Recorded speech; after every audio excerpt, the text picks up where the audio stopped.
கடந்த நாட்களில் பெய்த பலத்த மழையினால் கொத்மலை பிரதேசத்துக்குட்பட்ட ரம்புடை வெதமுள்ள தோட்டத்தில் உள்ள 8ஆம் இலக்க குடியிருப்புகளின் சுவர்களில் பாரிய வெடிப்பு ஏற்பட்டுள்ளது.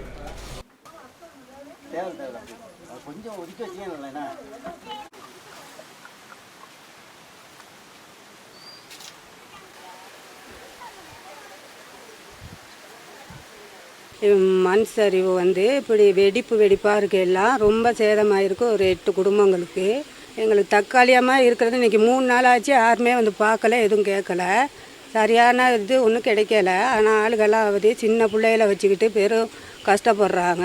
இப்போ ஒரு கிழமை 2 கிழமை மழை பெஞ்சதில் ஒரு 8 வீடு பாதிக்கப்பட்டுனா ஒரு வீடு முழுமையாக வெடிச்சிருக்குது. மற்றதில் இடிஞ்சு போகிற மாதிரி வெடிச்சிருக்கு. ஒரு 480 அடி போல். அப்போ நாங்கள் எல்லாம் அந்த ஜிஎஸ்கெல்லாம் புகார் கொடுத்ததுக்கு இப்போ என்ன ஆணுச்சு, இன்னும் அவங்கள தங்க வைக்கிறதுக்கான ஒரு இடம் கிடைக்கல. நிர்வாகமும் அதுக்கு நடவடிக்கை எடுக்கலை, அரசாங்கமும் அதுக்கான நடவடிக்கை எடுக்கலை.